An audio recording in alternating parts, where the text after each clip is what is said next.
Malam pertama, Muadi itu didatengin oleh sosok ular besar berwarna emas dan berkepala wanita yang cantik banget. Kemudian dia berkata lemah lembut, "Ada apa, Mas? Sampai-sampai manggil saya." Wah, karena Muadi takut, kan dia diem aja ya, nggak berani ngomong apa-apa tuh. Dia cuma ngeliat aja. Nah, lanjut lagi, di malam kedua, kembali lagi Muadi didatengin oleh sosok yang sama. Dan dia untuk malam kedua ini malah berkata begini, "Sampean mau jadi suami saya? Saya akan memberikan kekayaan lewat usaha ayam potong kamu." Terus ya Muadi kan masih takut ya, tapi Muadi menjawab dengan anggukan kepala saja. Tapi dia nggak ngomong gitu. Nah, udah oke nih. Malam ketiga, Muadi didatengin lagi sama perempuan cantik dan putih beserta kedua orang tuanya yang berpakaian batik warna kuning.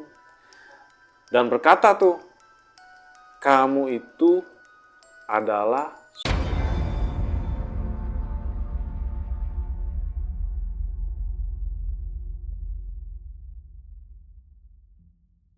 Halo teman kakak, kembali lagi bersama saya Ian. Hari ini saya kembali akan membawakan kisah horor dan mistis yang tentunya sudah teman kakak tunggu-tunggu ya.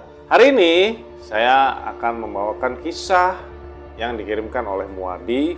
Kisah ini berlangsung pada tahun 2015 dari daerah Jawa Barat. Tapi sebelum saya mulai kisahnya, kita lihat dulu yang satu ini.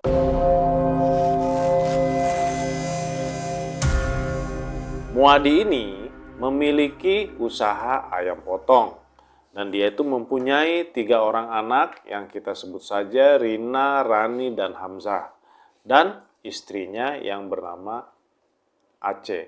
Usaha ayam potongnya Muadi ini sangat rame sampai dia mempunyai 10 karyawan dan dia itu mempunyai rumah 2 yang bisa dibilang megah. Satu rumah dia itu khusus untuk tempat tinggal karyawannya dan satu rumah lagi untuk keluarga dia. Jadi dia beserta istri dan anak-anaknya tinggal di satu rumah dan satu rumah lagi khusus untuk karyawan dia. Tapi rumah dia yang dikhususkan untuk karyawan itu tidak semuanya tinggal di situ karena ada yang sudah berkeluarga dan ada yang belum. Nah, yang tinggal di situ itu hanya 4 orang saja. Kita sebut saja namanya Roni, Wandi, Agus, dan Nenda. Tapi di tahun 2014 mulai nih ada pesaing dari usaha ayam potongnya Muadi. Nah, kemudian ayam potong dia itu sedikit demi sedikit mulai terganggu omset dan penjualannya setiap hari karena ada pendatang atau pesaing baru yang datang dari daerah Jawa Tengah yang namanya sebut saja Zami. Kemudian Muadi kan kepo nih, dia tanya-tanya, dia cari tahu ke sana kemari. Nah, kebetulan dia ada info dari karyawannya itu yang bernama Agus ya. Tadi kan ada tuh 4 karyawannya, yang satu diantaranya namanya Agus. Agus itu berkata bahwa Zami menjual ayamnya lebih murah Rp500 dari harga jual yang sudah ditetapkan oleh Muadi. Karena si Zami menjualnya lebih murah daripada Muadi, hampir semua pelanggannya Muadi yang berada di lokasi jualan dia itu, langganannya ya, itu hampir semuanya pindah ke Zami. Kan si Muadi jadi bingung ya, kok cuman gara-gara 500 perak aja geser gitu kan. Ya cuman 500 rupiah, 500 perak itu kan kalau setiap hari dan kuantitinya banyak, ya lumayan berasa juga kan. Nah kemudian Agus cerita lagi, jadi rupanya ini memang Agus ini ya karyawan yang lumayan setia dan baik ya dia ya. Kemudian Agus tuh juga cerita ke Muadi, Pak, si Pak Zami ini bahkan pernah loh merayu semua karyawannya termasuk saya, ditawarin upah lebih 200.000 untuk supir dan 125.000 untuk kenek. Nah jadi upah itu rupanya lebih besar 25.000 dari upah Muadi yang berikan kepada karyawannya. Siapa Gus yang ngomong seperti itu? Kakak sama Bayu, Pak Muadi. Mereka yang dibilangin sama Zami seperti itu. Akhirnya dari 10 orang karyawannya Muadi, 6 orang itu pindah ke Zami. Dan hanya bersisa 4 orang saja. Karena ya mungkin mereka antara masih sendiri, belum punya keluarga, atau mereka itu masih setia. Ya, ini anggapannya Muadi aja ya kalau yang masih setia itu. Akhirnya, Muadi pun membuka lowongan baru, tapi anehnya nggak ada satupun orang yang mendaftar. Akhirnya ya dengan kayak begitu, mau nggak mau usahanya Muadi tuh hanya bertahan dengan 4 karyawan saja. Selang 3 bulan, itu Muadi mendapat info lagi dari Agus bahwa Kakak dan Bayu itu meninggal dunia kecelakaan tunggal. Rem mobil mereka itu blong dan akhirnya lepas kendali.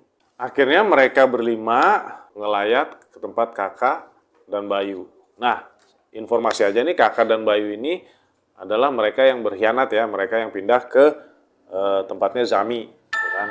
Nah kemudian setelah selesai ngelayat, malam harinya mereka pun ngopi santai ya. Nah tapi Roni, Nenda, dan Wandi itu pamit tidur duluan nih. Nah kemudian akhirnya hanya Muadi dengan Agus yang masih bangun ya, yang masih ngopi, ngobrol segala macam. Nah kemudian Agus itu dalam obrolan mengajak Muadi ke Jawa Tengah untuk bertemu guru spiritualnya. Karena Agus itu juga merasa bahwa ada something wrong, ada sesuatu yang salah nih. Dia bilang juga di situ, ya banyak juga pengusaha-pengusaha yang usahanya hancur, sukses kembali. Bahkan banyak juga orang yang mau naik pangkat ke sana, yang mau mencalonkan kepala desa juga ada, bahkan ada juga pejabat-pejabat yang ke sana. Dan rata-rata semuanya berhasil. Kemudian Muadi pun penasaran ya, dan berkata kepada Agus, ya udah kalau begitu siap-siap, besok kita ke sana Gus. Kamu suruh Nenda aja nyariin orang pengganti sementara buat kamu di tempat kerjaan. Pagi harinya pun tiba, Wandi, Roni, Nenda, dan satu lagi kita sebut saja Awang, yaitu orang penggantinya Agus, berangkat untuk mengambil ayam ke Pemalang. Terus Muadi dan Agus bersiap-siap untuk ke Alas Roban untuk menemui guru spiritualnya Agus. Nah, mereka pun jalan gitu ya, di perjalanan Muadi lebih banyak bengong, terus lebih banyak berpikir keras bagaimana caranya supaya bisa meningkatkan usahanya kembali. Dan dia berharap mudah-mudahan dengan perginya ke tempat ini, usaha dia bisa naik kembali. Kemudian singkat cerita, sampainya di Alas Roban, Agus langsung nih nelpon gurunya terlebih dahulu. Nah setelah itu Agus menunjukkan jalan ke rumah gurunya. Nah sampai di rumah gurunya, kita sebut saja namanya Mbah Amri. Kemudian percakapan pun dimulai ya antara Agus dan Mbak Amri. Kemudian lanjut lagi, baru Agus memperkenalkan Muadi ke Mbak Amri. Dan percakapan antara Muadi dan Mbak Amri pun dimulai nih. Muadi kan bilang nih, "Mbah, usaha saya sedang tidak baik-baik saja. Karena ada pesaing baru yang namanya Zami. Usahanya tuh sama. Dan usahanya juga deket satu lokasi dengan lokasi saya. Jadi semua pelanggan saya pindah ke dia. Sampai karyawan saya juga ditarik sama dia." Terus Mbak Amri pun mendengar itu, dia terdiam sebentar. Terus udah gitu dia menjawab, "Ya sudah, kalau begitu saya sudah mengerti permasalahannya. Sekarang tolong dipersiapkan barang-barang untuk ritual, yaitu bunga 7 rupa untuk kamu mandi." Kemudian si Muadi kan nggak paham yang kayak gitu-gitu ya. Terus ya dia bilang kan, "Emang belinya di mana, Mbah? Mohon maaf, Mbah, saya emang nggak ngerti yang kayak gini-gini." Bilang gitu kan. Terus kemudian, "Ya sudah, kalau kamu tidak ngerti, nanti biar Agus saja yang beliin." Muadi pun memberikan uangnya dan Agus pun izin pamit untuk membelikan kembang 7 rupa tadi.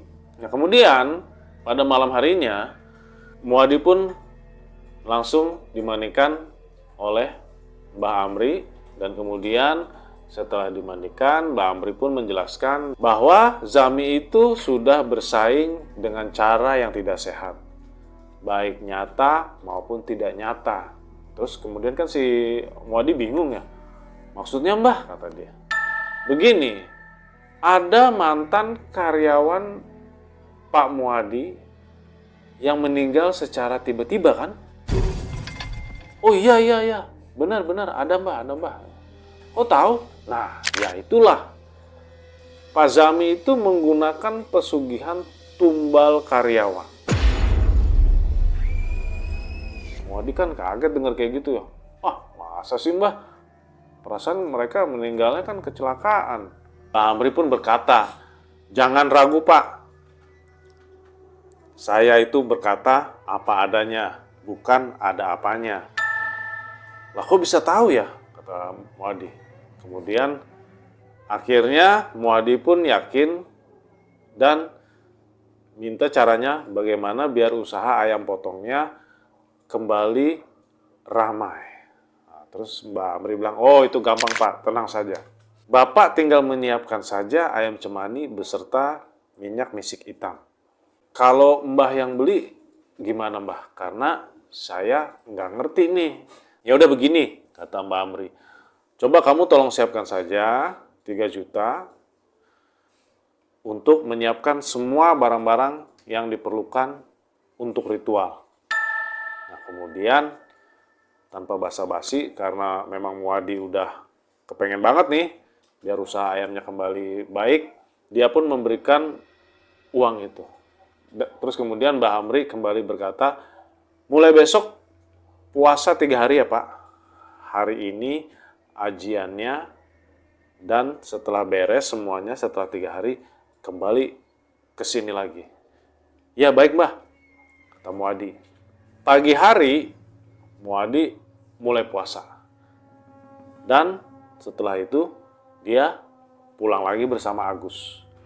Nah, sampai di rumah Muadi pun tidur nih karena capek kan, udah ritual, puasa segala macam. Malam pertama, Muadi itu didatengin oleh sosok ular besar berwarna emas dan berkepala wanita yang cantik banget. Kemudian dia berkata lemah lembut, "Ada apa, Mas? Sampai-sampai manggil saya?" Wah, karena Muadi takut, kan dia diem aja ya, nggak berani ngomong apa-apa tuh. Dia cuma ngeliat aja. Nah, lanjut lagi, di malam kedua, kembali lagi Muadi didatengin oleh sosok yang sama. Dan dia untuk malam kedua ini malah berkata begini, "Sampean mau jadi suami saya? Saya akan memberikan kekayaan lewat usaha ayam potong kamu." Terus Ya, Muadi kan masih takut ya, tapi Muadi menjawab dengan anggukan kepala saja. Tapi dia nggak ngomong gitu. Nah, udah oke nih. Malam ketiga, Muadi didatengin lagi sama perempuan cantik dan putih beserta kedua orang tuanya yang berpakaian batik warna kuning. Dan berkata tuh, kamu itu adalah suami anak saya dan kita berdua adalah mertuamu. Terus di situ si Muadi menjawab kan, loh kok saya dilamar, aturannya kan laki-laki yang melamar perempuan. Ini kok malah kebalik? Kan dia tanya gitu ya dalam mimpinya. Terus belum sempet dijawab, tiba-tiba udah kebangun si Muadi. Kemudian setelah 3 hari Muadi ini puasa, dan hari keempat nih, memasuki hari keempat, Muadi dan beserta Agus pun balik lagi menuju ke rumahnya Mbah Amri. Nah, mereka balik lagi di jalan. Nah, di perjalanan, Muadi kembali menceritakan mimpinya lagi kepada si Agus. Jadi dia cerita, Agus, kalau malam pertama begini, malam kedua begini, malam ketiga begini. Oh gitu ya Pak? Ya, oke. Nanti jangan lupa ya Pak, diceritain yang ini ke Mbah Amri lagi. Oh iya, oke Gus.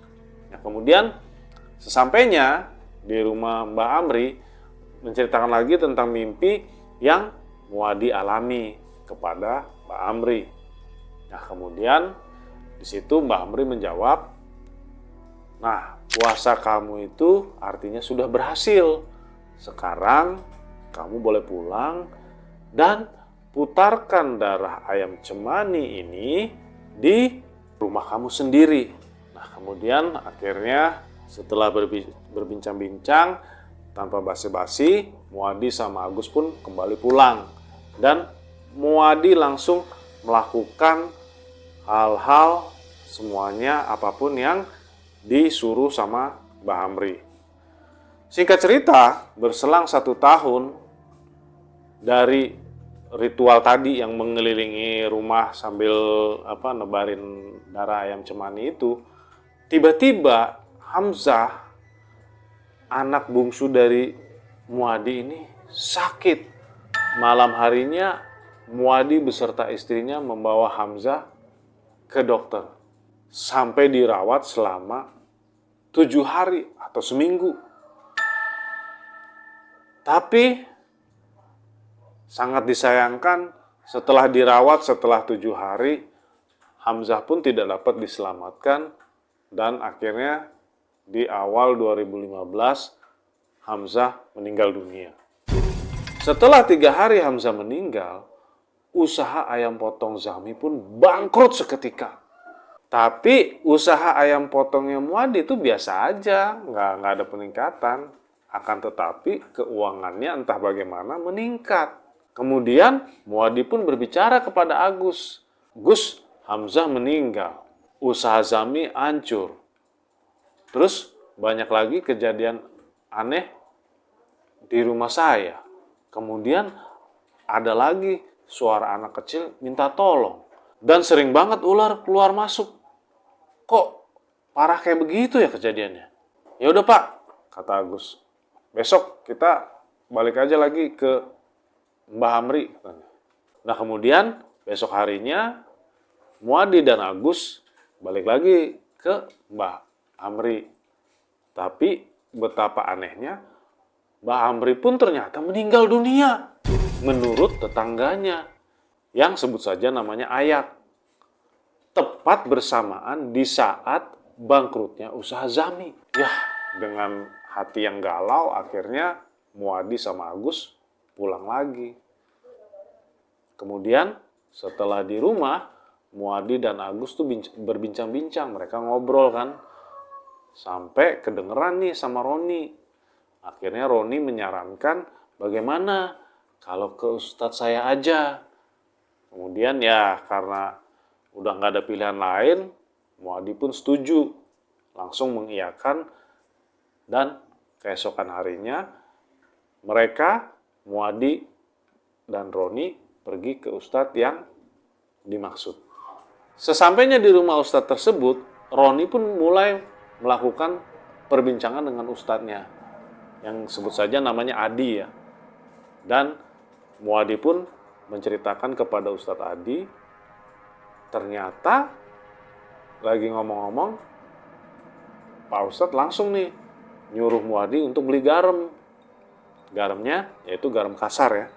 Nah, akhirnya Roni langsung menawarkan diri untuk membelikan garam yang dimaksud itu. Akhirnya setelah garamnya udah dibeli dan Roni kembali lagi ke situ, dan setelah garam itu didoakan oleh Ustadz Adi, nah malam harinya Muadi disuruh mandi menggunakan garam tersebut. Kemudian setelah mandi, Pak Ustadz pun bertanya kepada Muadi, apakah Bapak pernah mimpi yang aneh-aneh? Terus kemudian apakah ada anak Bapak yang meninggal dunia? Dan badannya itu lebam-lebam. Lebamnya itu kayak muter-muter gitu seperti dililit ular. Wah, kemudian Muadi terdiam ya, karena kaget. Kok Pak Ustadz bisa tahu? Ya udah dia jawab, iya Pak Ustadz. Kemudian Pak Ustadz Adi menceritakan bahwa Bapak ini sebenarnya sudah bersekutu dengan siluman ular dengan cara menikahi siluman itu. Ya kemudian Muadi yang mendengar hal itu kan kaget ya. Kemudian dia berkata, ya udah, saya minta tolong Pak Ustadz, tolong putuskan saja pernikahan saya dengan siluman ular itu agar saya terhindar dari hal-hal yang aneh-aneh lagi. Takutnya nanti anak saya yang lain sama usaha saya semua akan kena akibatnya.